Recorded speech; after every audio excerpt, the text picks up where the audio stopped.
advertisement in the papers, and 400 people applied, ages between 18 and 84, varying career backgrounds, all social, ethnic, and economic groups. Now, what is the experiment they are being tested for? They are given the identical newspaper, and they are told, count the number of photographs in these identical newspapers. Up counting, there are 43 photographs in this newspaper. So if you had just stopped to smell the roses, the information was right there. And that's the point, that the so-called lucky group was the positive group, and the unlucky group was the stressed group, which sort of treated it more as an exam, whereas the lucky group was more relaxed about it. You know, what will happen? Big deal. You know, and I think the moment you start taking that approach, things become far easier. Should I shut up now? Yeah. Okay. So we can. I think we'll call it, because we are halfway through. So we'll now take cues. Yeah. Or should I carry on? What would you like, sir? What would you like? Everyone else? Okay. Okay. Cool. So I just want to tell you about this whole idea of positivity. A few sort of thoughts about people. Beethoven, he was, you know, I mean, his greatest works were composed when he was entirely deaf. Albert Einstein was expelled from school. His application to the Zurich Polytechnic was rejected, went on to win the Nobel Prize. Elvis Presley was rejected by Eddie Bond, and he was advised to stick with driving trucks. Amitabh Bachchan, we know the story, how many flops, how many trials and tribulations. Jack Ma, again, everyone knows the story. But what is interesting in this story is that he applied for a job in KFC, and there were 24 applicants. 23 were accepted, and he was the only one who wasn't accepted. I mean, that's incredible. Steve Jobs, I mean, wasted money spectacularly, and then eventually went on to build this multi-billion-dollar product company. And Henry Ford, 3 bankruptcies before he eventually turned out a reasonable automobile. Oprah Winfrey was demoted from her job as a news anchor because she wasn't fit for television. I mean, come on. You know, Walt Disney was fired from his newspaper job for lacking imagination. Can you believe that? Lacking imagination? The Beatles were rejected by Decca Records, saying guitar groups are on the way out. Thinking positive is the starting point of luck. So let me then take you into the next point, which is practice. Has anyone heard of this, the 10K rule? I'm sure there are people here who have heard of this. Anyone? No. Exactly. Perfect, thank you. It actually was, the idea was presented by Malcolm Gladwell, who came up with this book called The Outliers, in which he says that anyone can become an expert at anything by applying the 10K rule. Devote 10,000 hours of your life to anything, and you will become an expert at it. This means about 90 minutes per day over 20 years. Indeed, practice does make perfect. So let me tell you about this young boy from a small village, wants to learn Kung Fu. And so his father took him from the village to a monastery so that the boy could learn this particular martial art. His father left the boy under the training and care of a Shaolin master. The master gave the boy 2 buckets and asked him to fill them at the river and bring them back. The boy walked downhill, filled the buckets at the river, walked uphill, and then presented the full buckets to the master, completely out of breath. The master asks the boy to use his hands and slap the water out of the bucket. The routine was repeated several times that day, and the next day, and the next, and the next. Days, weeks, then months flew by. The boy wondered whether his master would ever teach him Kung Fu. A year later, the master told the boy to go home for a week's vacation, and the boy set off rather reluctantly. The boy was anxious. What would he tell his family and friends? That he had spent a year learning absolutely nothing? The boy reached his village and found it decorated with banners welcoming him. His family and friends had set out a huge banquet to welcome him.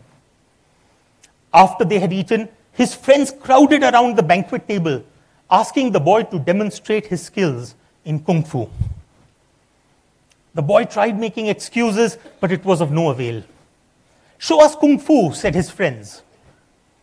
The boy angrily stood up from the table. "I don't know Kung Fu," he shouted as he slammed down his fist on the stone table in front of him. There was a gasp, then stunned silence. The solid stone slab on which the food had been served had shattered in two when he put his fist down on that table. And that's the point of practice. I didn't know the first thing about writing till the time that I actually started writing. And now 10 books later, frankly, I think that I'm work in progress, even today, with maybe 2 or 3% improvement, hopefully, with every successive book. Finally, short little, cute little story related to the notion of planning. Once there lived 3 fish in a pond. Plan ahead, think fast, and wait and see. One day, they heard a fisherman say, "I will cast my net in this river tomorrow." So all of them started thinking. Plan ahead said, "I'm swimming down the river tonight." Think fast thought, "I'm sure I'll come up with a plan." Wait and see said, "I just can't think about it right now, I'm tired." And when the fisherman cast his net the next day, Plan ahead was already further down the river and thus remained free. Unfortunately, think fast and wait and see were caught by the fisherman. Think fast quickly rolled belly up and pretended to be dead. "Oh, this fish is no good. I'll throw it back into the river," said the fisherman. The fisherman threw Think fast safely back into the river.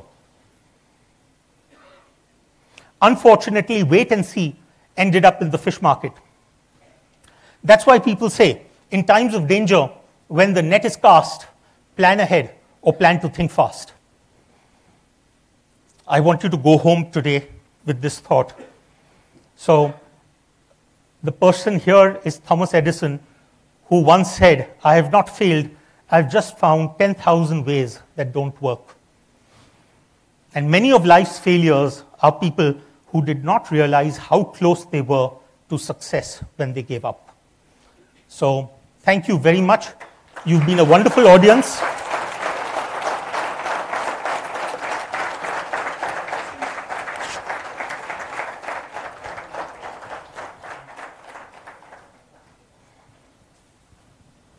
Check, check. Okay, guys, quick questions. We've got about 5 minutes to 7 minutes. Questions? Show of hands, please. Questions for Ashwin? Anybody? Wow, they're making my life easy. I know, right? This is amazing. Amazing. Okay, there's one right at the back. Can somebody get a mic across to him, please? And there's the white-haired gentleman in the middle also. Let's take that first because it's easier to get to him. Sure. What made you from a very conservative society to get into this? I mean, you did have so much of negativity coming in from your desire to get into books. How did you come over that? I think for me, it really happened with a, I'll give you a very sort of a synopsized version of it. I was in Srinagar in 2002, and I came across a tomb which is known as Roza Bal. And Roza Bal is basically a place where there is a Muslim saint from the 13th, 14th century. His name is Nasiruddin, buried there. But what is most remarkable is that there is a second body underneath the first body, and that is not an Islamic burial. That is an East-West burial, a Jewish burial, going back to roughly around 124 AD. So almost 2,000 years old. So I was fascinated by this story. And, you know, amongst us writers and storytellers, there is always this notion that we don't go out looking for a story. The story comes looking for you. And that's what happened with me. I got obsessed with that story. So eventually it reached a point where I spent the next 18 months researching it and studying it and talking to people about it. And my wife said, you've got so much material in your head, why don't you write something? So I wrote this 50-page thesis where I was trying to connect all the dots of all the theories that I had discovered. And I gave it to my wife and I said, why don't you read it and tell me how it sounds? And so she read it, and the next morning she said, Ashwin, congratulations. So I was really happy. I said, okay, that means this has worked. She said, no, congratulations, because you've discovered the cure for insomnia. 2 or 3 pages down, and I couldn't read any more. So who's going to read this? You need to make this into a story. And that's how I started writing up that as a story. I was very worried about the reactions of my family. My father had spent almost about 20 odd years training me up for business, sent me to Yale to earn an MBA in finance, spent a ton of money in the process.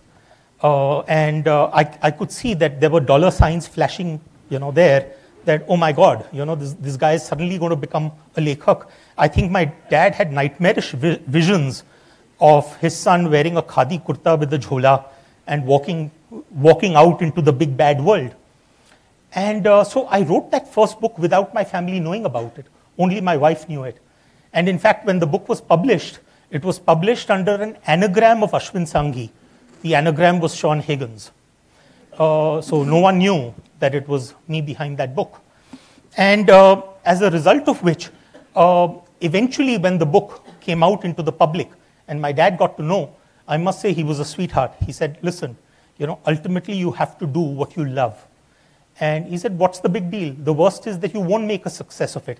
And I wish every parent could say that to their kids. That, what's the big deal? Try it, and if it works, it works. Otherwise, it doesn't. Don't worry, you have something to fall back on. Ashwin, I just want to say that I can't believe you're a writer. I know. Your presentation was absolutely super. Thank you, sir. So I wonder, how do you express yourself in writing when you are such a good presenter with your creativity? Whiskey helps. Okay. Ashwin, we've got something very special. Sure. Mr. KTR wants to ask a question. Of course. Please, sir. Thank you, Ashwin. Saturday evening well spent with you. Thank you. The night is still young for the whiskey.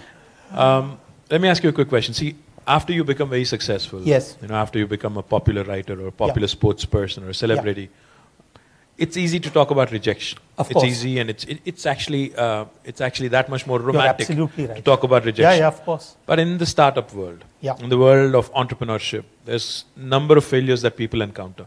That's right. Now, and many of them are not glamorous, obviously, as you know. It's easy to talk about celebrating failure. It's easy to talk about how much of fun it was while you were doing it. Yes. When you look back. Yes. But how difficult was it in that particular phase? Yeah. Like you said, the note on which you ended. Yes. You said, not many people know. Yeah. Just when they were about to succeed. Yeah. That's it. It was around the corner. So how would you know? Yeah. How would you know when to give up, or how to continue?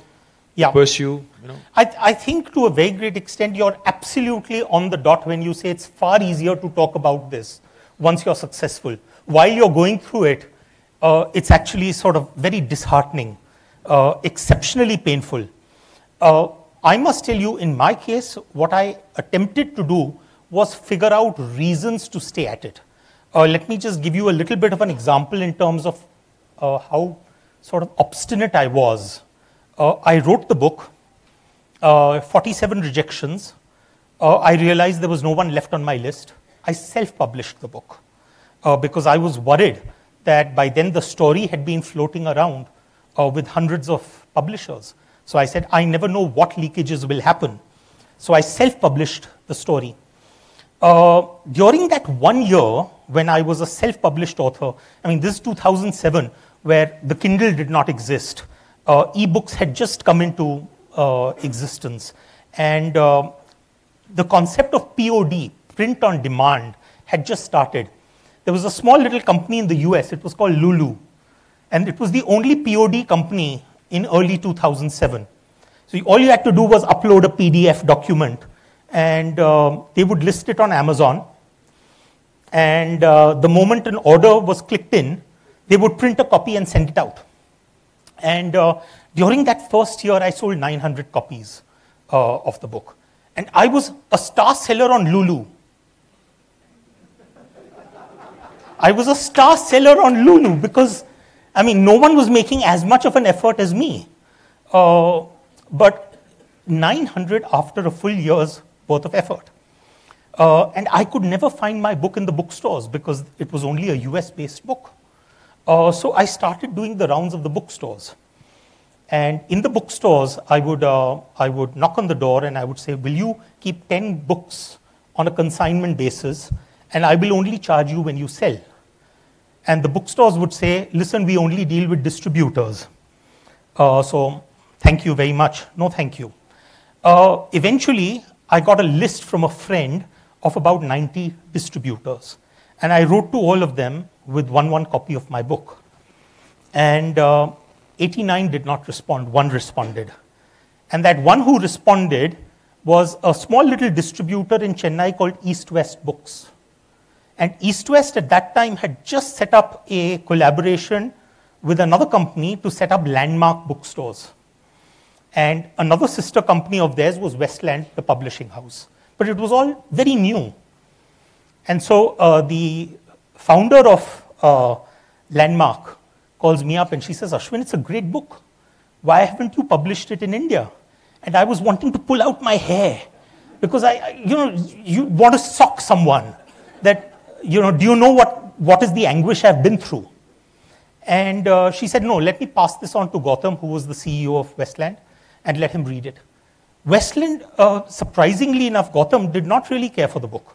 But for me, the lucky bit was that Gautam's dad, senior Mr. Padmanabhan, loved it. And he said, you have to publish this book. And that's how I eventually got published in 2008. So I think you have to psych yourself into believing that there is something waiting for you around the corner. It's almost a game of it's a psychological game. Even after my book got published in 2008, it got a lot of critical acclaim, but I was not able to find my book in the bookstores. So I would walk into bookstores, and I remember doing this in 2008, late 2008. I walked into a crossword bookstore, and I could not see my book. So I went up to the clerk, and I said, I've heard of this fantastic new author. His name is Ashwin Sanghi. So would you be having some of his books? And this guy looked into his computer, and he said, yes, we have 3 books in store. So then he had to almost give me a map because the shelf was located somewhere where no one else goes. I went there, and there were 3 books, dust-laden. So it was obvious no one goes there. So I took the books. I ran my kerchief over them. I brought them to the front of the store, and I put them on the bestseller rack.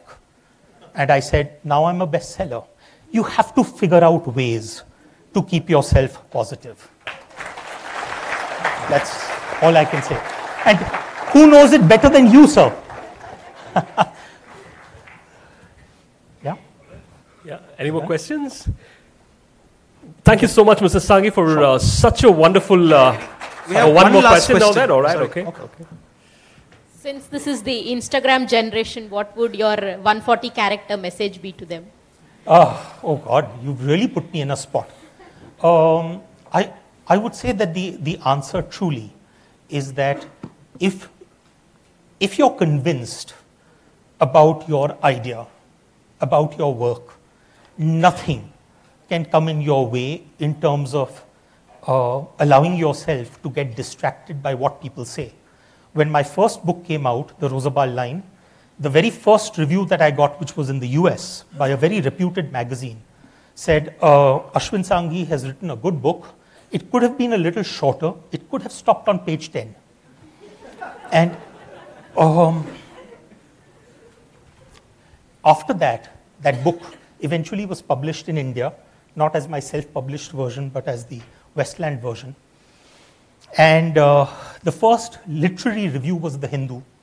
And The Hindu, I was so worried about that review because it was my first literary review for a book. And my publisher sent it to me at 7 in the morning by fax. And this particular reviewer was known for ripping apart most authors and most books. He went on to say that we do a great disservice to Ashwin Sanghi by comparing him to Dan Brown because he is so much more. The point I'm making, thank you, sir. The point I'm making is that if I had allowed that first review to get to me, I would never have made it to that second.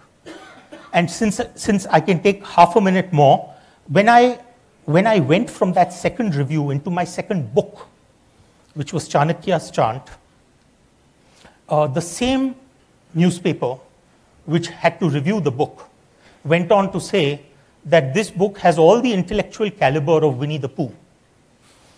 And basically it was a book destroyer. But you know what? So many people read it. They said, let's see how atrocious this book is. And my sales actually went up in the South on account of that review. And of course, Chanakya's Chant went on to become a bestseller. And today, touch wood, I'm standing here in front of you having sold close to 2 million books. But thank you. But that's the point I'm making. Don't allow what people say to affect you. Thank you very much, Mr. Sanghi. Please stay on stage. We'd like to really thank you for, the formula that you've given us, to bloody good luck. Thank you so much, sir. Thank you. And we move on to our second set of awards. Thank you, sir. And we'd like to have Mr. Sanghi back on stage just to give out the second set of awards. And the first award winner I'd like to call for this set is Manikstu Agro.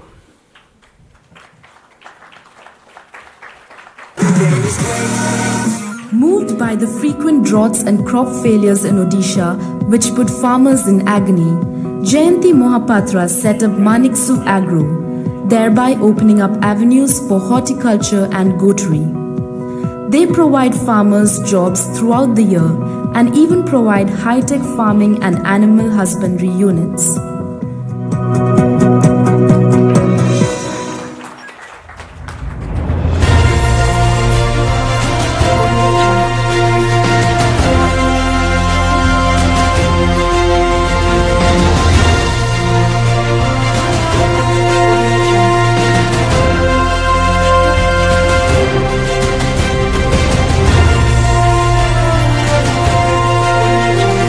Give a big hand.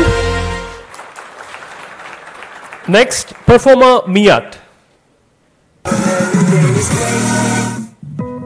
Are you ready to put your future to the test? Performer MI80 is just the app for you. MT and Suhail and psychology professor Majid Casey managed to bring together the greatest IQ and personality tests in the world to create an app that matches students up with a database of over 12,000 jobs. Following their rigorous research and data collection, the app is available for download on all smartphones. Give them a big hand, ladies and gentlemen. Performer MIAT.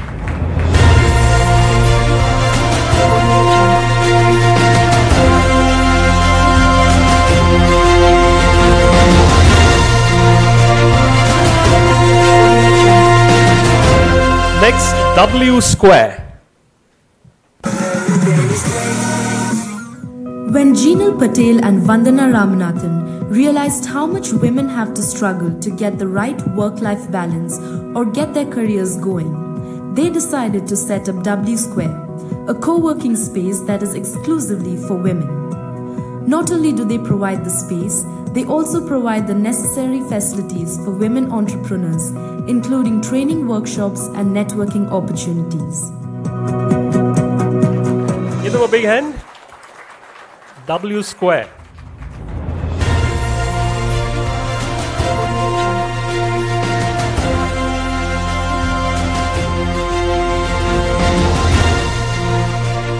Next Next on stage to receive the award, we have Get Set Go.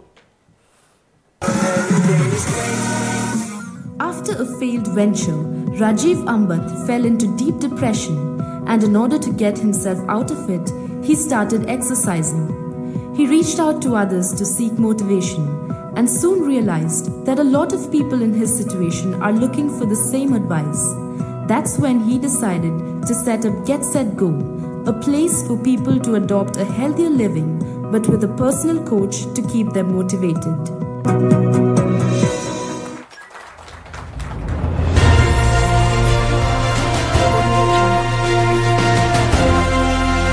Give him a big hand, ladies and gentlemen.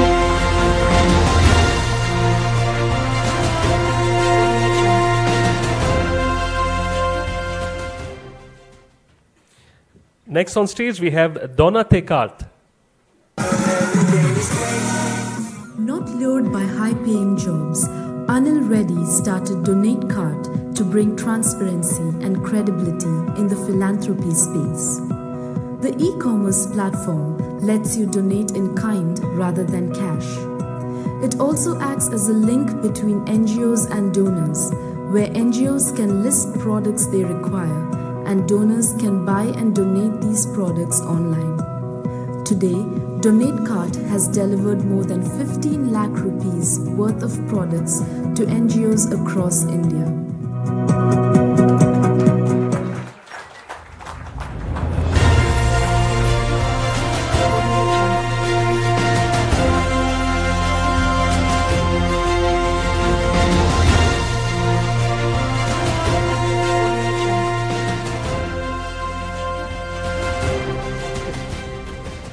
Next on stage, we have Robolab Technologies. With an aim to provide an innovation platform for students to show their skills, Amol Gulhani started Robolab Technologies in 2013. They want to establish robotics laboratories in schools and transform the educational facilities in the country. They are also associated with the Research and Development think tank of the Indian Army to give their technical expertise.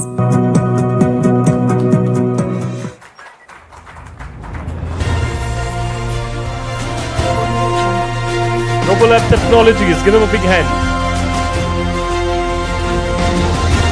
Next on stage, we have Aero 2 Astro.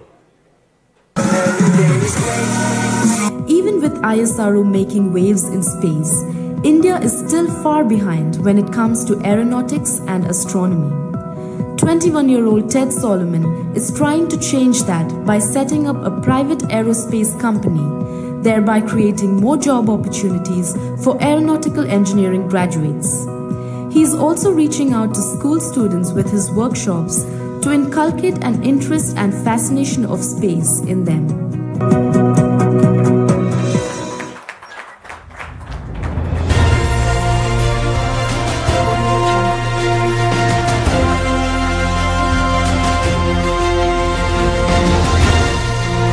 Next on stage, Select Dine.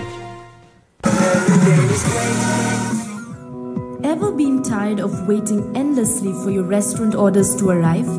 Try Select Dine. This app, started by Salim Javed and his team, lets you order meals even before you arrive at the restaurant. What's more, it even allows you to choose your seat. With this app, quick meals are no longer a far-fetched dream.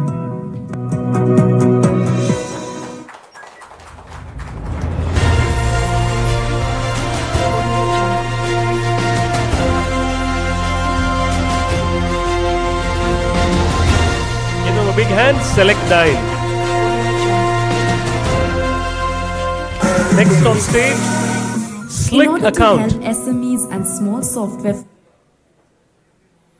Kumar Slick Dhani Account. and Vibhu Datta Dash started Slick Account in 2000. And profitability software offers simple cash flow management and financial analytics, while their accounting software works like your virtual CFO, guiding and showing anything that helps you become profitable.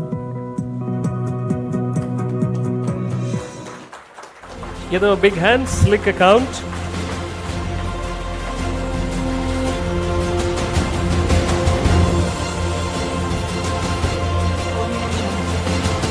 And the last awardee for this set of award winners is Satsure. In today's day and age, where Indian farmers are under extreme distress, Satsure is trying to do their bit to make their lives a little easier. By combining satellite imagery, cloud computing, predictive analysis, algorithms and more, this venture, started by Pradeep Basu and 2 other co-founders, provides crop yield estimates and crop yield risk to banks, insurance companies and the government so that timely interventions can be made.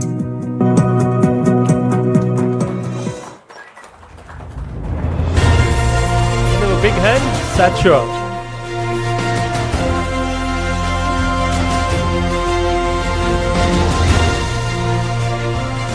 Thank you so much, Mr. Sanghi, and good luck with your next 100 books.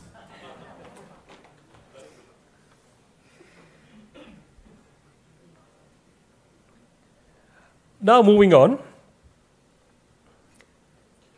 I'd like to play a small video before we go to our next speaker.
Our next speaker here is going to tell us how the world is all for startups. We have with us Mr. Sudhakar Rao. And to invite him up on stage and felicitate him, I'd like to invite our regional manager, Mr. Vishnu Vardhan Reddy. Please give him a big hand, Mr. Sudhakar Rao. Mr. Sudhakar Rao is Director Branding at the ICFI Group that includes 11 ICFI universities, 9 ICFI business schools, 7 ICFI tech schools, 5 ICFI law schools, and a huge ICFI flexible learning program. That's it? Please welcome Mr. Sudhakar Rao.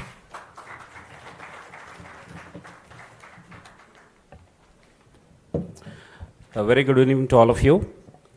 Honorable Minister Sri KTR, Commissioner of Police Sri Anjani Kumar, Author Sri Ashwin Sanghi, and the 40 young and super entrepreneurs sitting here.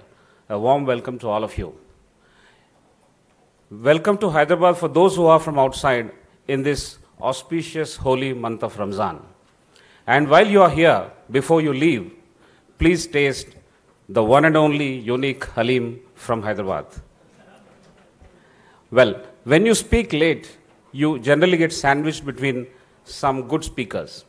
And in this case, I am sandwiched between my previous speaker, superb Ashwin Sanghi ji, and you know the next speaker who it is.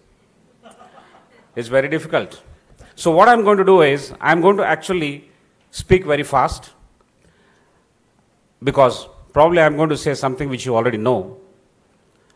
And I'm going to act as if I'm pulling it fast and probably hide under that time black. We will spend some time on some bullet points which are generally negative. A lot of positive things are talked about in terms of startups, in terms of entrepreneurship, in terms of the celebrations, achievements, so on and so forth. But I think I'll focus on probably a few negative points, and then we'll see if we can take home at least one of them. Yeah. Does the picture match the real one?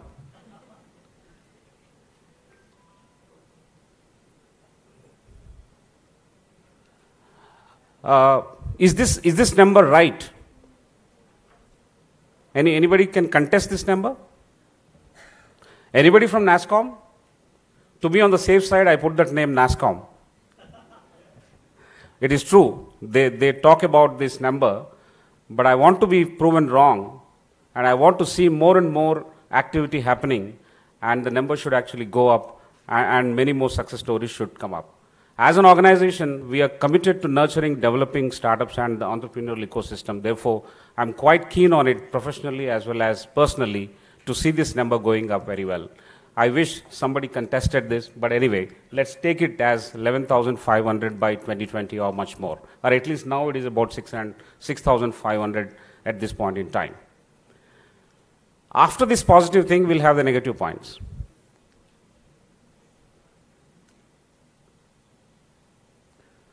I'm not saying this. People outside this room are saying this.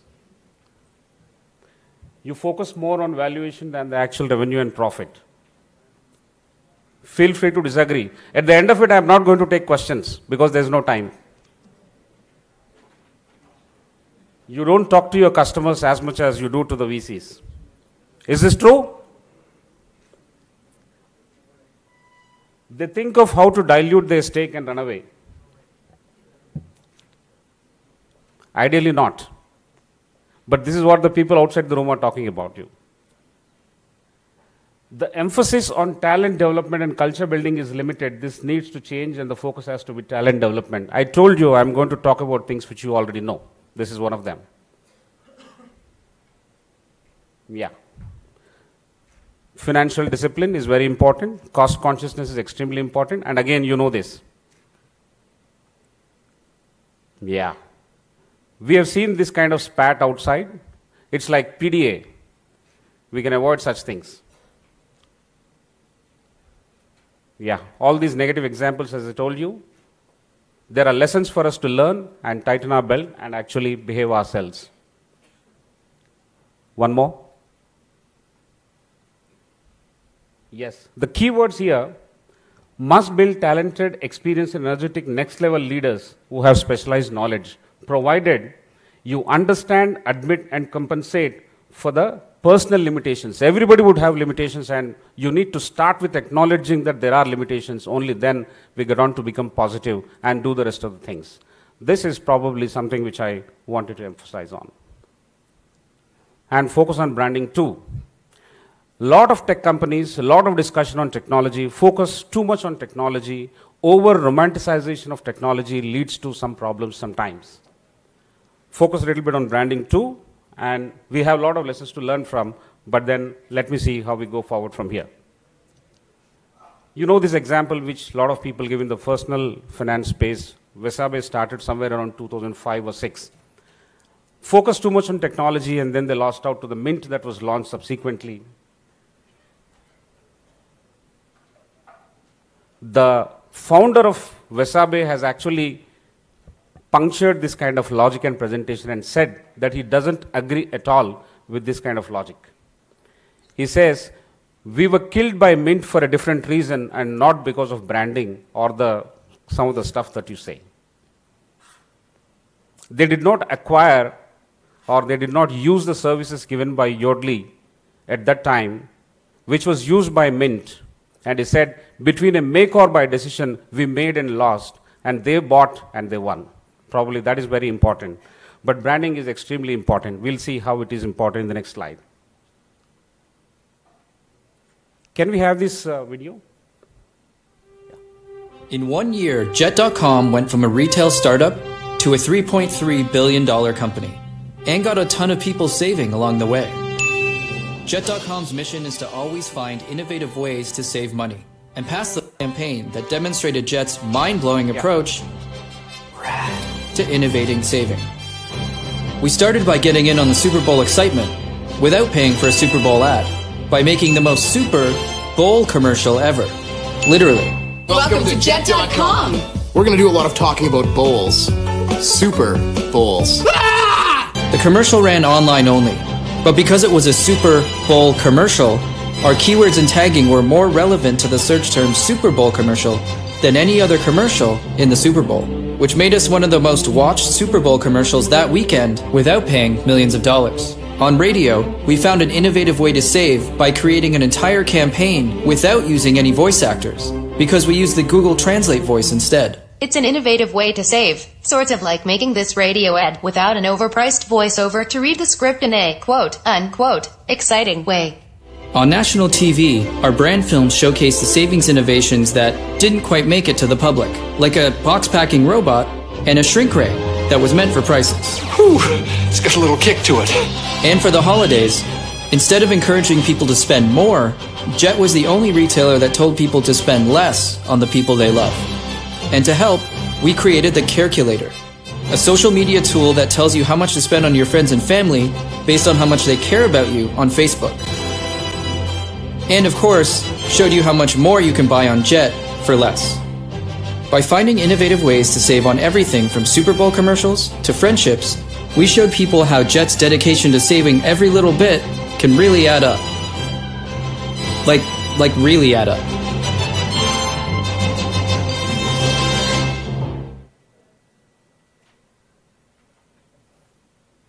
Yeah. I'm skipping all these slides. Okay. See, I'm told that there's no time. My time is up. So I'll finish with something which the speakers initially have mentioned in the first panel, that Hyderabad is actually pretty good with respect to startup space, activities and things like that. My own version of that is Hyderabad is actually pretty and ahead, both. With a government that is behaving like startup, I can take many examples, but I'll take 4 and then quickly complete it. When you see normally road digging or road divergence or activities on the road for better commuting, things like that, you will have inconvenience initially, but then they put up with you. Like the way people, if they see long-term benefits, they really put up with you, like the way they have put up with, say, some example like Swiggy. Second example is the proposal of having facilities on the outer ring roads is something really awesome that appealed to me quite a bit. And it comes and emanates from a very important and sharp thinking. Like, you already have Uber, but you also give Uber Eats. The third example, the agriculture marketing committees being linked to national e-auction system. This is pretty interesting, actually, giving wider access and an open space for variety of farm producers who can reach without actually having any middlemen. This was also was quite appealing to me, and isn't it pretty close to or what usually many people like Airbnb do? And the last one, I'll conclude with this, is the TS IPAS, the system which gives approvals for somebody who wants to set up industries, pretty fast actually. If there is any delay in the approval process beyond the stipulated time, there is a penalty of ₹1,000 per day. And that is a pretty good promise and an assurance that it is definitely going to be done and accountability being fixed. It is one of those things which are claimed as the first legal right given to somebody to seek approvals. It was fantastic. And I see, you also see on various counters in some of the best customer desks that if you don't get the bill is actually on us. If you don't get the printout of the bill is on us. At a lower level, that is one of the closest examples where they make that commitment. Another one which I see is that if you don't find me smiling, I will not charge you. Some of these things come from a very sharp mind and the mind that thinks like a startup. And I would like to tell you how much I and most of us love Hyderabad is that I travel quite a bit. I reasonably frequent traveler I am. In fact, I know a lot of the crew instructions that people generally speak. I by-hearted all those things.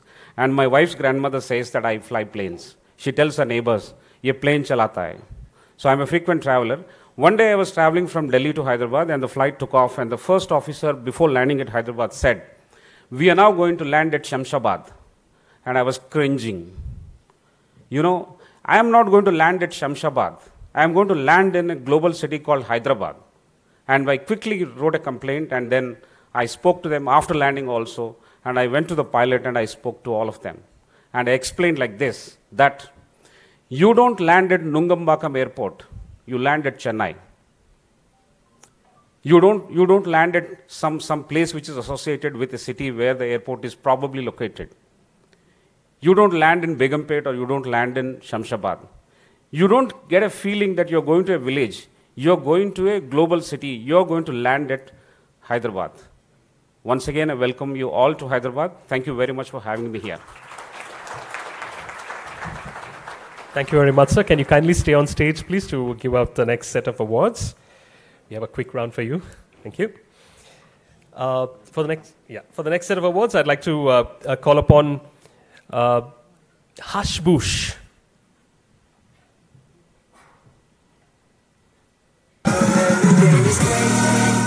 It's every designer's dream to launch their own product line. Hush Bush is one such startup which prides itself in being India's first crowd-designed fashion store, a place where designers can bring their creations to life.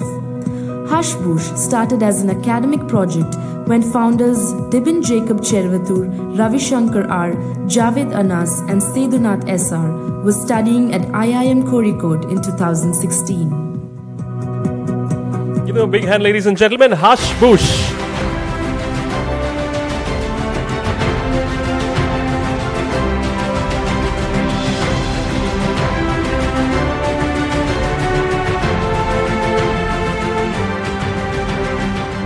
Our next award winner, Haq Darshak. Haq Darshak. When Aniket Dogra started his career in the slums of rural Maharashtra, he was shocked at how little information the villagers had about government schemes that were meant to uplift them. So in 2016, he started Haq Darshak, a platform that keeps citizens informed about the schemes and services that they are eligible for, thus helping them live a life of dignity. Give a big hand, Haq Darshak.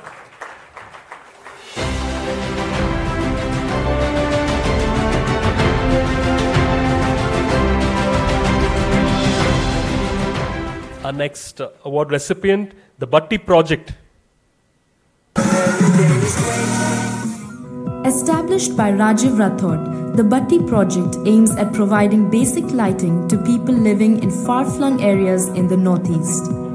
They provide light to these homes by harnessing renewable energy resources and connecting those in need with those willing to help. Since 2015, Rajiv and his team have been collecting e-waste, selling it to authorized waste management companies, and using the money to buy relevant resources. Give a big hand, the Batti Project.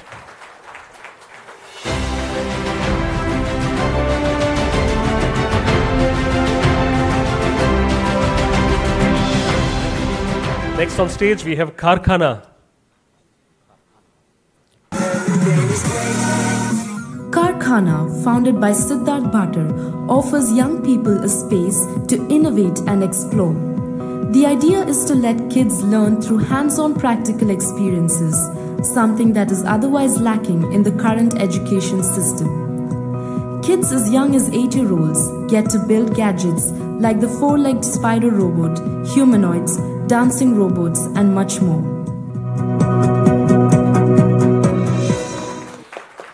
Give them a big hand. Karkhana.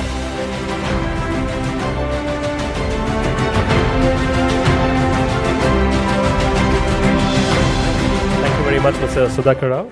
Thank you.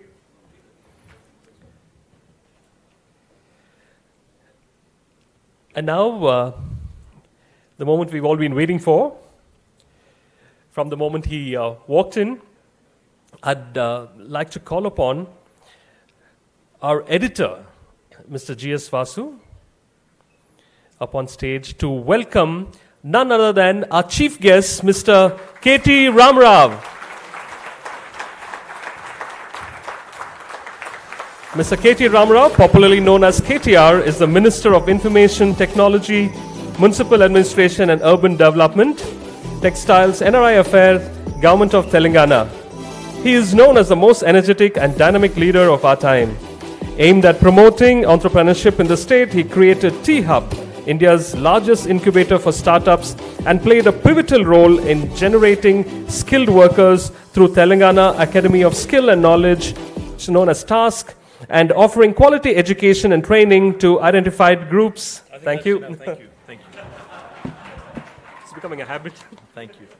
It's 8 o'clock. I know I'm standing in between you and your drinks, so I don't want to take too much of your time. Firstly, thank you, Indian Express. Thank you very much. You want me to move around? Sorry? Yes. Yes, absolutely. Absolutely. Thank you. So good evening. Thank you to the New Indian Express for giving me this opportunity. When Vasu called and told me it's 40 under 40, I was completely baffled. I said, I'm not 40. I'm definitely over 40. So I don't know what he was thinking, but thank you, Vasu. Thank you for actually making the trip all the way from Chennai. And Ashwin, I don't follow any, I don't stalk, in your words, any writer, Indian or non-Indian. So you're the only one I follow. Thank you very much for being truly awesome. That was very, very kind of you. And I loved all the stories, and especially, that one about credit and debit. I never understood it so far. So all of you who are completely paralyzed, especially when it comes to math, you have a friend in me. I'm sure there must be some people here who absolutely dread math. So, Ashwin, thank you once again. Just to set things up, I was told this would be a Q&A session, so I'll not take too much of time. I'll just talk about my state, the state of Telangana, which we call a startup state. The reason being, we're the youngest state in India today, and we actually operate and think like a startup. See, what do you typically need when you start off, your new journey or a new enterprise? I'd say 2 or 3 things.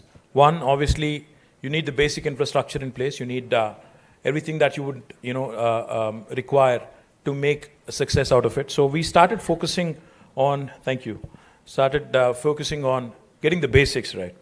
So we started focusing on infrastructure. While many of my friends in Hyderabad still complain that I have a lot of work to do, I still do believe that we've started in the right earnest, and we are headed in the right direction. The second thing we started looking at is employment creation, because the entire movement of statehood for Telangana was also had a very strong underlying theme of employment. When we started looking at this particular demand or particular employment piece or generating more employment, we started looking at what is the kind of employment that is available, employment opportunities available within the government sector.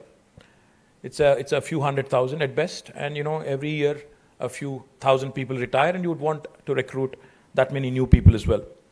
I think starting from KCR Garu in Hyderabad to Donald Trump in United States, the biggest challenge world over today for any government, any administrator, any head of the state is creation of new jobs.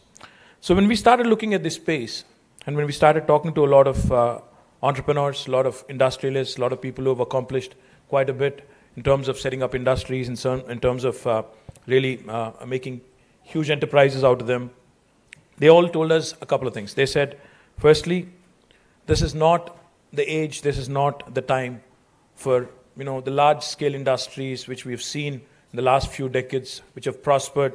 And what Ashwin talked about, somebody buying 100 shares in Wipro in 82 and eventually becoming 641 crores, you said? That guy either forgot all about his shares, or I think he was just resolute and he was just very patient, like you put it. A lot of these large enterprises that we've seen prosper, that we've seen create great deal of employment. To put it in John Chambers' words, when he was here the last time for Global Entrepreneurship Summit, he said the next decade is going to be a decade where you'll see none of these Fortune 100 companies or the Forbes top 500 or whatever these elite lists that they put out. Between all of them, you will not see a great deal of employment happening cumulatively. One may employ, one may, give the pink slips, etc. But between all of them, cumulatively, you not see a great deal of employment happening. I have been advised, I have been counseled from day one that this is the age, this is the time for young guys, for the youngsters of India, for the youngsters of the world, literally to take control and to start your own entrepreneurial dreams.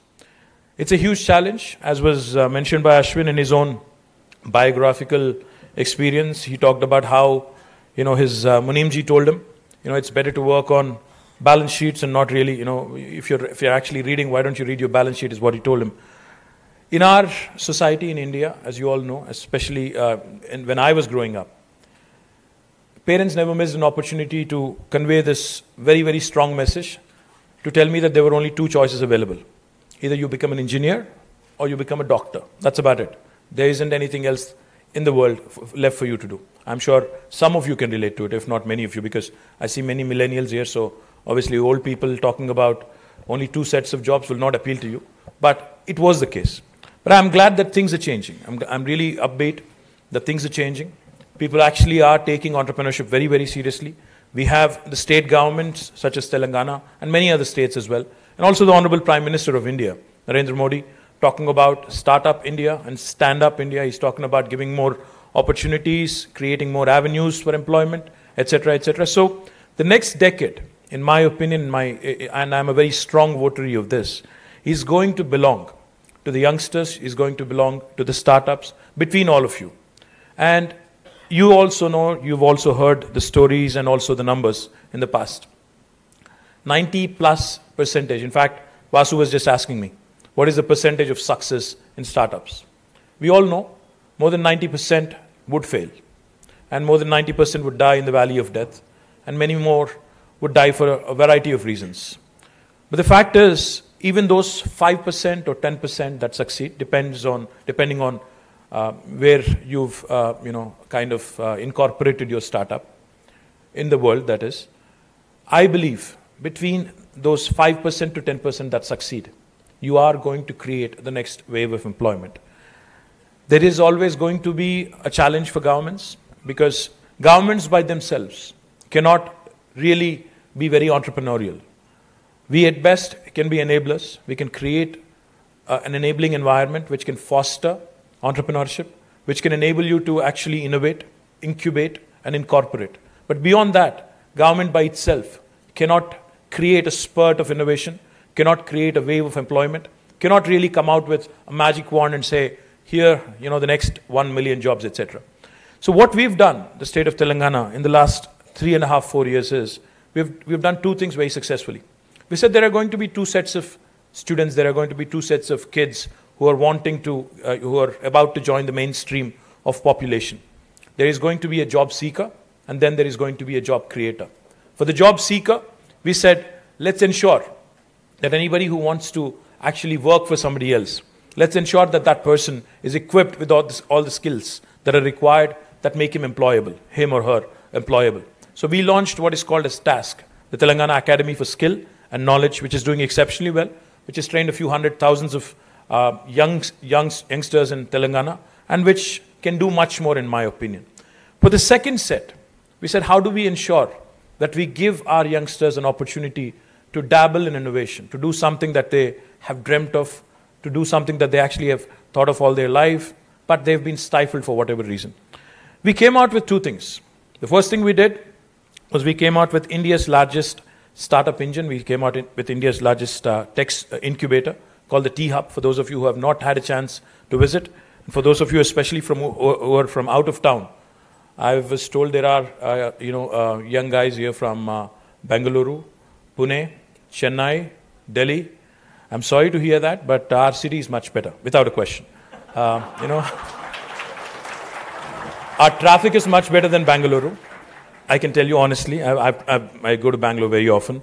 Our traffic is really, really cool. In fact, when Mr. Narayan Murthy was here the last time, he told me that his son Rohan, who started off to catch a flight about 4.5 hours ahead of the scheduled departure from his home in Whitefield, could only end up missing it. So that's Bengaluru for you. And by the way, our government is much more stable, for those of you who are from Bengaluru. Just rubbing it in. Just pointing out, nothing more, nothing less. And for those of you who are from Chennai, let's talk about stable governments, superstars wanting to be the next chief ministers. We don't have any of that. We are pretty comfortable under the leadership of our Honorable Chief Minister, Shri KCR Garu. and we don't have the humidity, I must add. We don't have the humidity, we don't have that kind of trouble, so to speak. And I also must add, our biryani is to kill for and die for, and our halim. And Ashwin, I'm guessing you could possibly be a vegetarian or no? I am. You are. Halim is vegetarian. In case somebody tells you it's not, please don't believe them. Just have it. We'll figure out, other nuances later.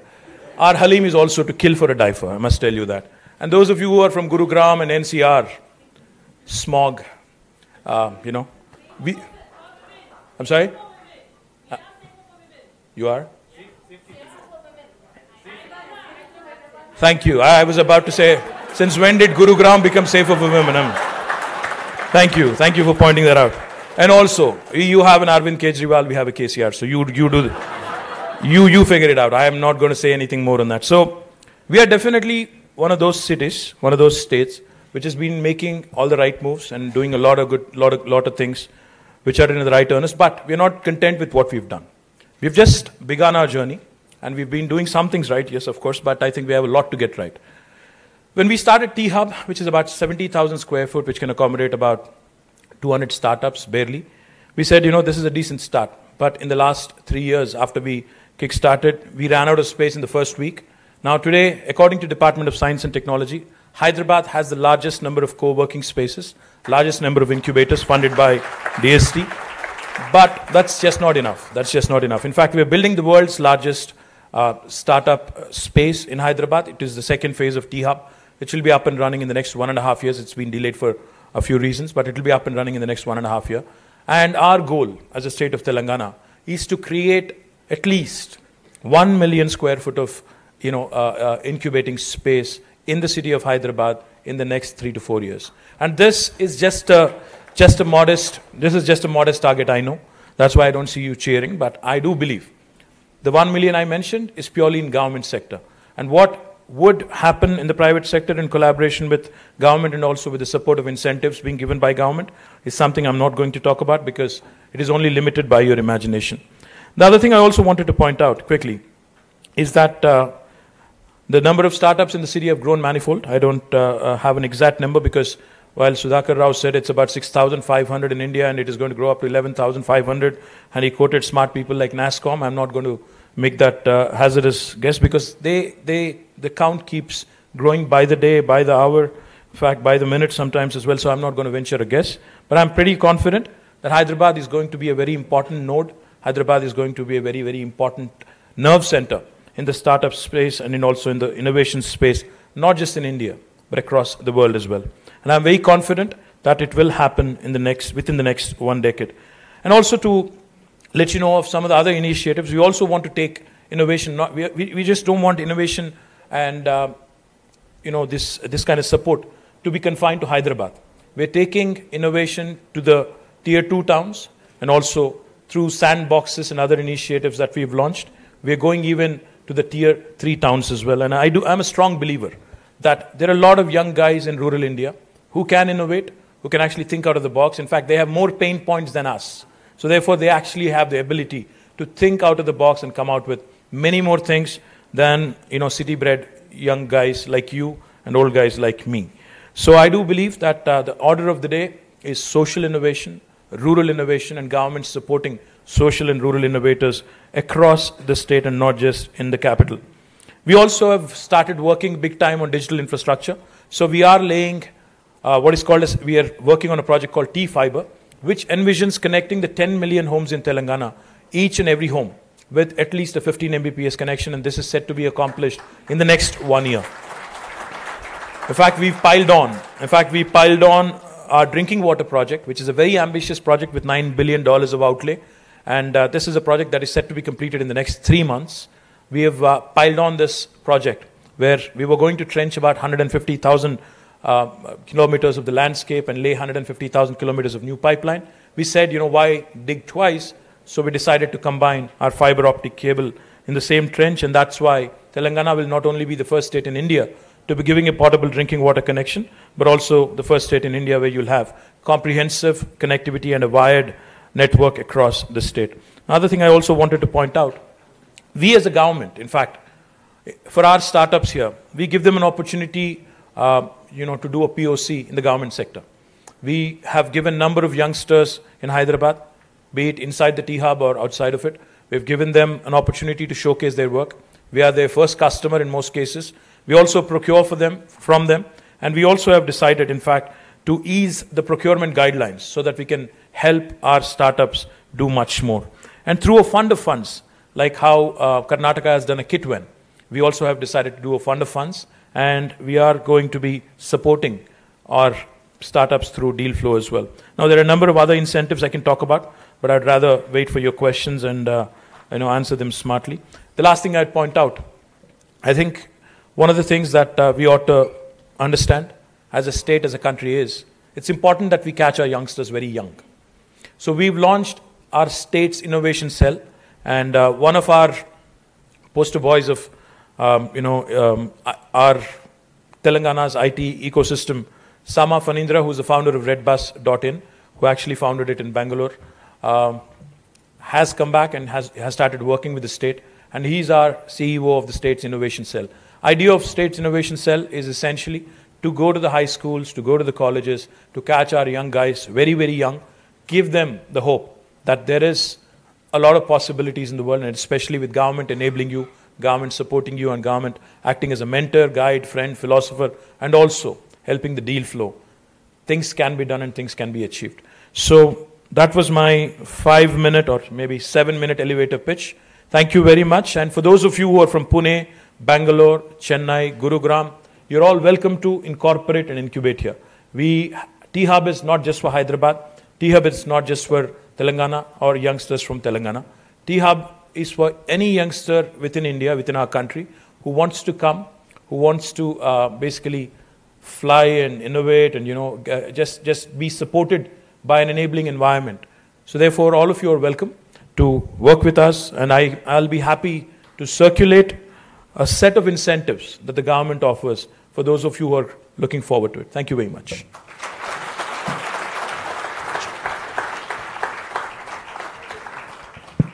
Thank you very much. Our minister will now take questions.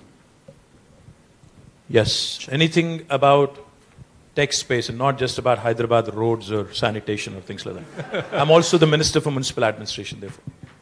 Somebody talked about brain drain. I was worried about the stormwater drain. So that's how my mind works. Hi, sir. Yes, sir. This Hi. is Ravi Shankar. Hi, Ravi. I really appreciate, though I hail from Andhra, Eluru. I've settled down in Telangana and really appreciate the way things are moving faster after Telangana has taken up. So thanks a lot. I have 2 questions. I'll make it quick. One, sir, I'm really sorry, but you'll have to limit yourself to one. We're really short on time. Okay, sure. Thank you. My only question would be, is there any solution? I mean, we've seen a lot of changes where, internationally there are a lot of people coming back because of the Trump administration or the current administration, and there are a lot of engineers and IT professionals coming back. Okay, and the similar is the case. I hear a lot of news about situation in Dubai or Saudi. Families are coming back because of some taxation issue. So, do we have any plan to welcome back our families and do something about them?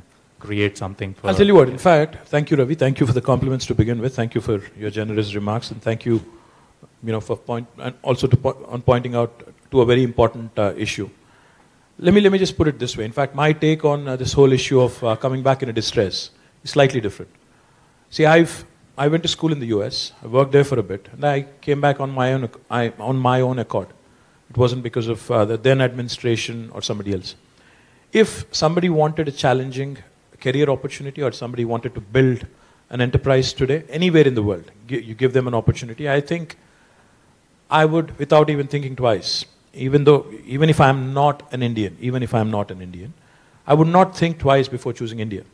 I'll tell you why that is. Because India is exactly where, say, some country like China was maybe about 25 years ago, or maybe a country like United States was, say, about 100 years ago, or maybe more. Point is, the opportunity to do something large, opportunity to actually, paint your dream on a canvas, and the opportunity to just scale up quickly, and the opportunity to just tap into the large Indian market is something that no other place in the world will offer you. Absolutely. So those of you who are coming back, and those of you who are, again, somebody who might want to come back and just be a job seeker, I think there are enough avenues with the kind of activity that's happening across the country. And for those of you who actually want to come back and contribute and actually build your dream and also take part in the nation building, there can't be a bigger opportunity. So the government's constantly, our endeavor has been to create more and more opportunities, to create more and more avenues. But I think without the private sector participating, without them actually contributing in a big way, there isn't a lot we can achieve. At best, like I said, a government can be an enabler. It can't, no government has panacea. Nobody can just come out with a formula and say, I can provide employment, I can do infrastructure, I can do everything. Government, at best, can be an enabler, and I think with the kind of leadership Honorable Prime Minister is providing, with the kind of leadership our Chief Minister here in our state is providing, I think the time is ripe for young Indians to come, take a bit of a risk if need be, but I think this is the perfect launch pad. So I don't think we should worry about people coming back in distress. In fact, they should come back looking forward to a great, optimistic future in India. That's my take on this. Thank you. Thank you. Thank you. Before we take the next question, very quickly, I'd already told Mr. KTR, we've got Mentimeter live, guys. For those of you who already done it, look up there, go to www.menti on your phones, key in that code, and if you have a question, you can I just hope type you're it in. screening them. If somebody says something obscene, it's going to appear that it's not going to be nice. We'll quickly remove it, don't worry. Yes, sir. So quickly, if all of you want to send in your questions, The that's the gentleman way. out there who's standing up. Can Yes, sir. everybody see the code? If you can't, it's 434058. www.menti.com. Thank you. Good evening, sir. I'm Dr. Amresh. I'm a faculty at the Nizam's Institute of Medical Sciences. I'm a cardiothoracic surgeon there. And I'm happy for my little role in the startup of the state as well. But I speak on behalf of the ISB Advanced Management Program in Healthcare alumnus. We had this discussion that healthcare is one of the most significant areas which has seen a startup role. We have one very clear request from the government, sir. I wish the government comes up with a document which enlists the status of the various legislatures on this. Like, where does the rule position stand vis-a-vis the current and emerging technologies? For example, if I want to use telemedicine, where do I stand in terms of rule, or where do I stand in terms of the law? If I want to use test some technologies, where do I stand? Where do I get to take permissions? Where do I get to ethical clearance and all those things? If the government can come out with a clear, number one, rule list, that this is the rules, this is the legislation, and this is the law regarding this technology. Number two, this is the process by which you have to take the necessary permissions for doing your studies.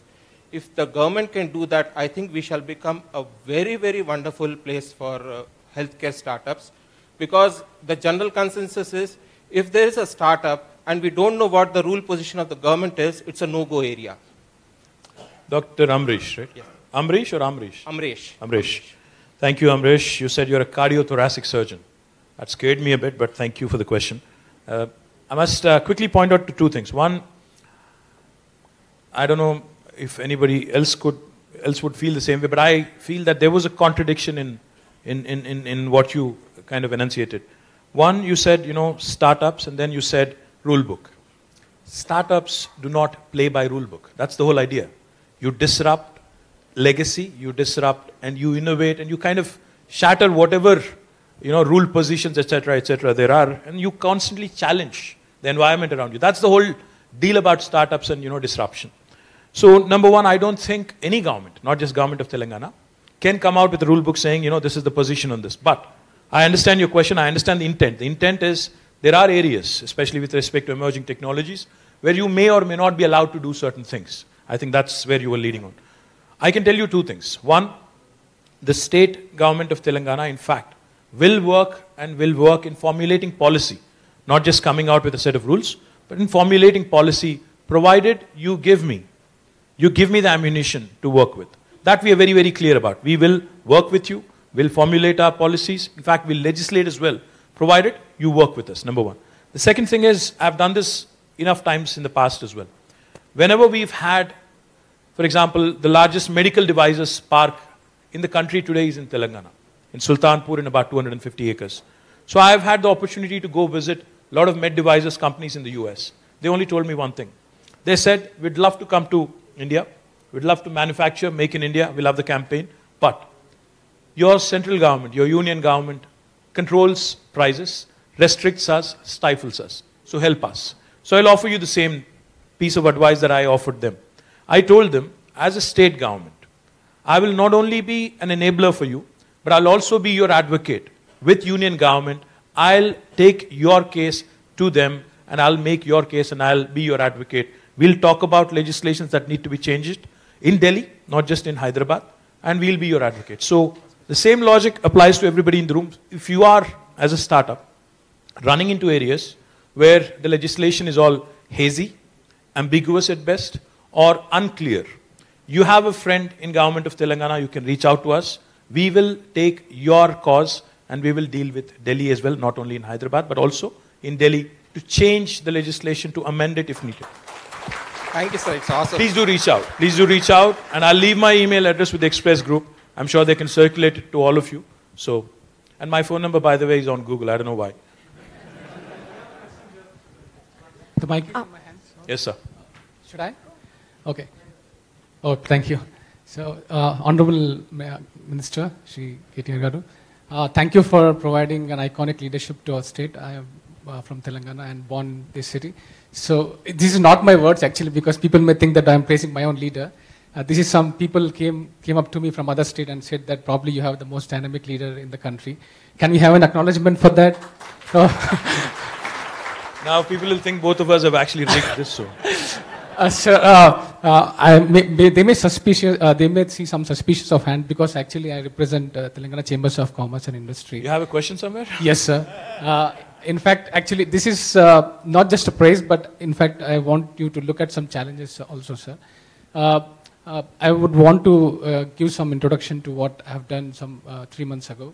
I have come out with a paper recently, used my clean technology industry and some market study. I'm really sorry, but in the interest of time, yes, can we get to the 60 question? seconds, I'll limit my question, sir. 60 seconds is what we have for him to answer the question. Try yes, 6 seconds. Yes. So Hyderabad actually was at one time contributed nearly 25% of the GDP to the country, as much as India contributed to the world. Do you think this is a bloody good time for Hyderabad and Telangana to contribute to India? And we have the right elements in the place from the state, and what is your vision behind it? I'm not sure what the source of your numbers is. 25% of GDP from Hyderabad? No, not in general Telangana. Okay, no, that's much more. Let me just quickly answer your question. See, when Satya Nadella was here about 2 years ago in Hyderabad, we were having a conversation before we went on into some event. So I was telling him about the fact that Hyderabad as a city contributes to nearly 45 to 50% of the GSDP of my state. He smiled. I couldn't really understand what the smile was about. So I said, what are you smiling about? He said, this is not just true. This just does not hold true only for a state or a country.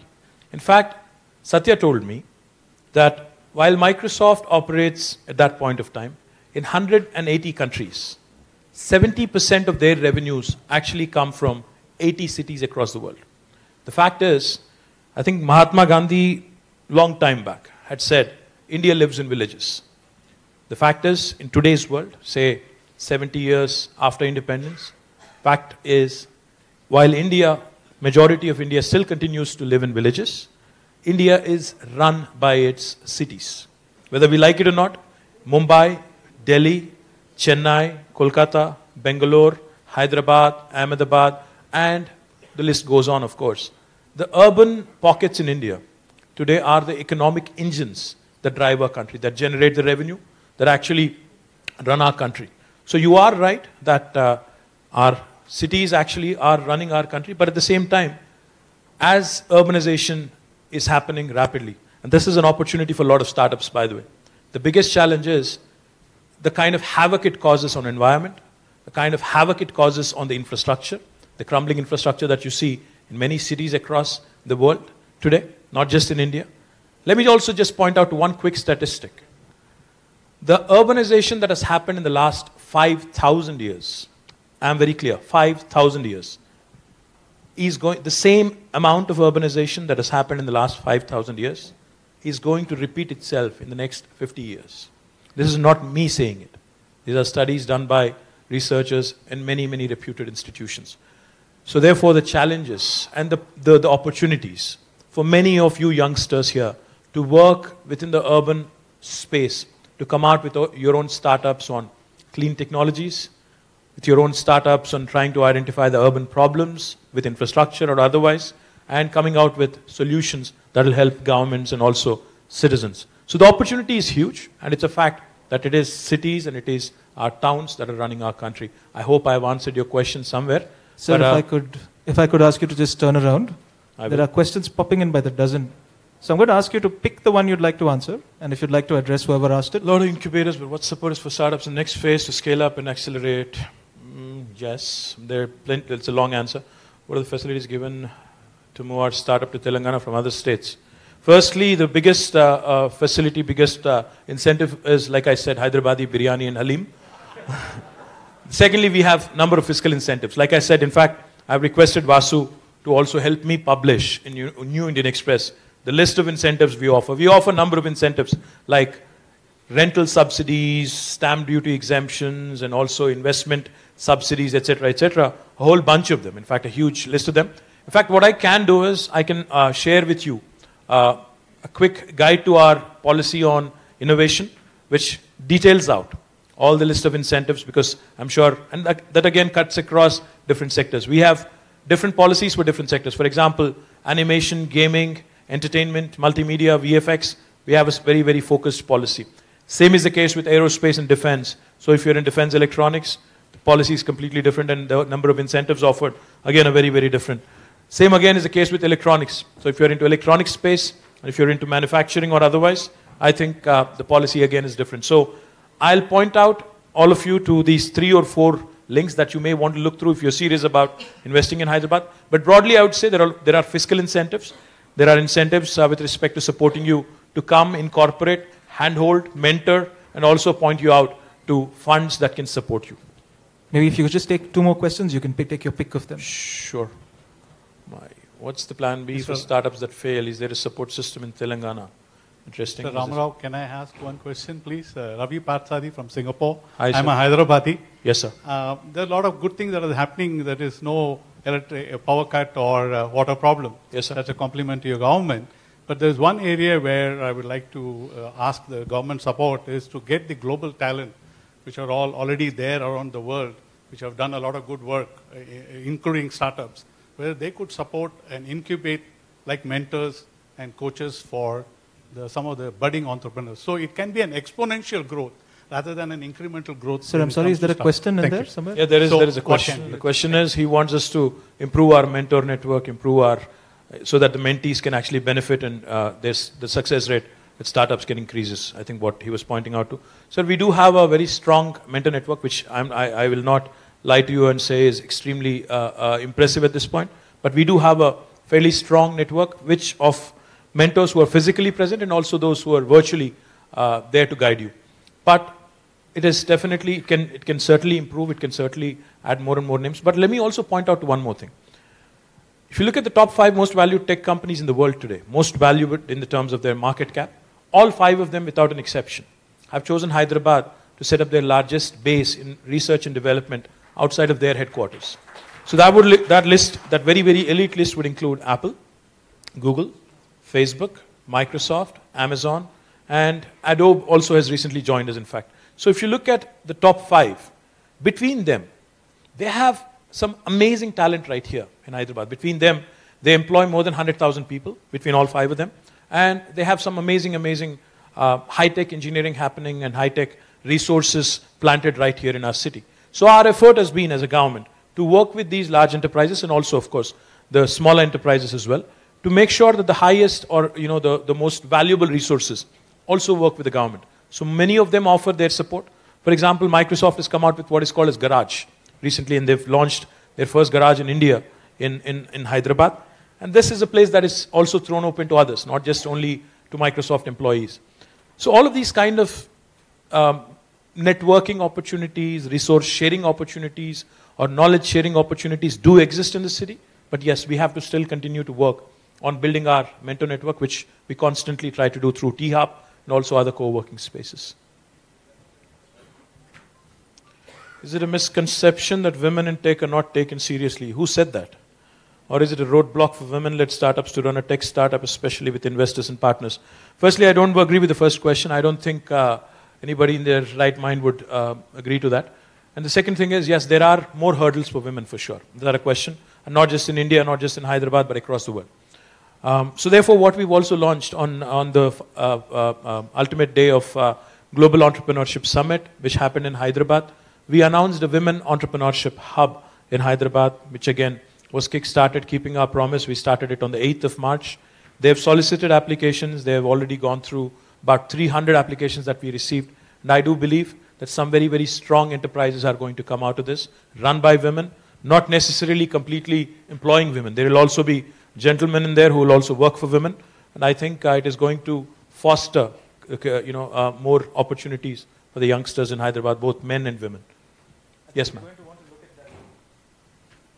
Bangalore has a Swiggy, Flipkart, Mumbai has Ola, Delhi has Paytm, Hyderabad.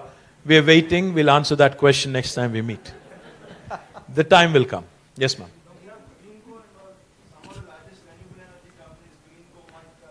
Thank you very much. Thank you for coming to my rescue. He's talking about Greenco and Maitra Energy, some large renewable. I don't necessarily call them startups anymore because they've scaled up and they're quite big. In fact, yesterday you may have seen Greenco buying Orange, is it? Orange for $1 billion. So I don't think it necessarily qualifies.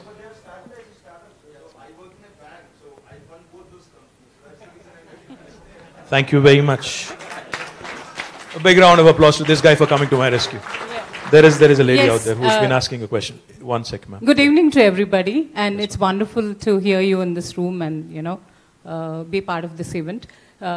As you spoke, I'm Radhika from Advait. We are working on social impact areas.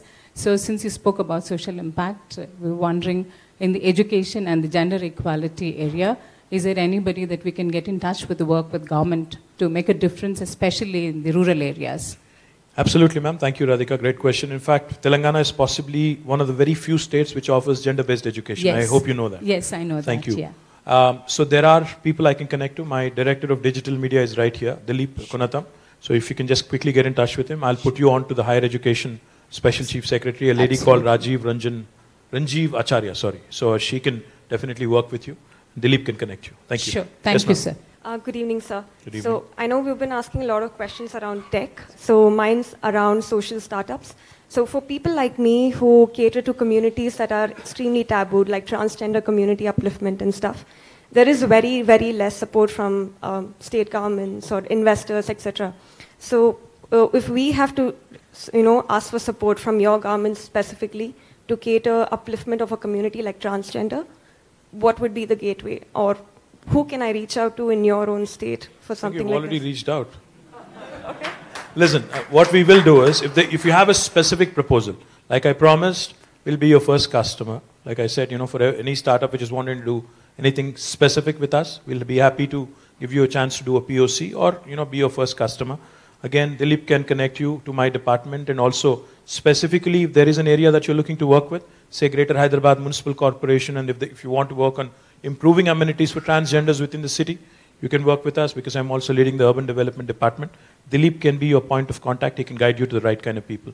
Let me answer this question that was there before. Am I having problems handling my Twitter? Absolutely. Can somebody help? Honestly. Because I have a problem in kind of filtering out, because I get hundreds of comments every day, some very abusive, of course, also. But I really do have a problem in picking and identifying and prioritizing and actually coming out with responses to those people who actually might need help from the government or a minister. Unfortunately, I haven't seen a tool or found a tool which can help me. Or is there one? Excuse me, sir. There is somebody who can probably provide an answer? That young lady there? Can you help me with this problem of Twitter of mine? Aage aa jao. Give her my phone and help her. Sorry? This is the guy that also handles my official handle, and he's having the same problem. So please sit with him. Thoda aage aake baith jao. Sit. Hello, sir. Yeah. Yes, sir. I'm Kaustubh from Jash Innovations. Yes, Kaustubh, love your AC helmets. Thank you. I know I owe you that one commitment I gave you that I'll hand over. Where is CP? Has he left? Hyderabad Commissioner of Police has left here, is it? He left. So in fact, I was supposed to make sure that you hand over 20 helmets to them. My apologies, Yes. I could not make it happen. CP was here. In fact, I should have handed it over right now. Not a problem, sir. We actually have a doubt as well. Bolo. As you know, from a manufacturing sector, TS IPAS has been really grateful to start an industry. But with our experience, we have found out a really grave problem. That in prototyping, the government has been helping with T-Works to import stuff. But as in a manufacturing setup, especially hardware, the major problem we have is supply chain. And for anybody new in the market, that's the main part of it. You don't get the right quality, you don't know who's correct. And is there any area where the government is pitching into this? And if yes, could you elaborate on that? See, a lot of fabricators, a lot of good fabricators do exist in our city. Just so you know, there are some really competent SMEs as well, who you may or may not know. So what we are working on is a pink book. We call it the pink book. But basically, we are working on a comprehensive list of all the manufacturers and various industry types as well, so that when a foreign company or when an Indian company is looking to collaborate and partner with somebody, they can find somebody who's validated by the government. So we're working on a pink book, a sort of a directory, which will give you and point you, sort of like Yellow Pages and a phone book, right? So you pick up, call that person, go see him, and since the government has validated that person, you can be fairly sure, fairly confident that it's authentic and his credentials are actually true. So we are working on it, but it will take it's a laborious work because we really have to catalog a lot of people, so we are working on it. Thank you, sir. So we can point you to the right kind of people. Yes. Good evening, sir. The banker. Check. Yes. How many more questions would you like to take? I'm leaving this to you. I don't know. It's your Saturday evening. Like as I much said, as it's Saturday evening as well, so... No, I don't want to take We'll more close time. at 10 minutes. Is that okay? All Okay. right. Yeah, so I don't want to take more time. Yes. So, I mean, the agenda of the Telangana government in addressing the huge demographic dividend what we have, so that is the reason why, we have to create jobs, employment. That is the reason why the startups are there. And that is important. I mean, we have about 39 crore millennials. We have about 1.7 crore people coming to work every year, but we have only 55 lakh jobs. So while startups and all that is important, I mean, I thank you for coming on your Saturday evening and spending time with all of us. I mean, we are not your vote bank definitely because most of us might not come into the sun and vote. Whoa, hold on. Why not? Because see, most of us will not come into the sun and vote. Why? So that happens. I mean, No, that should not happen. Yeah, that should not happen. You cannot be saying that to me at least. See, this is one of the biggest challenges. We are Exactly. hold on. Hold your thought. We are extremely nonchalant. In fact, the urban population, especially the educated lot, are the most casual, the most nonchalant, the most, indifferent to exercising their basic right in democracy, which is a shame. Shame on us, because no matter what you say, it's not the people that show up, but it's actually the people that do not show up that matter. Because by not showing up, they have chosen the wrong person. So my point is, you cannot be casual about it, especially in a setting like this. If you want to take a holiday, it's a democracy. There are debates that, we should mandate and we should also put people in jail if they don't vote.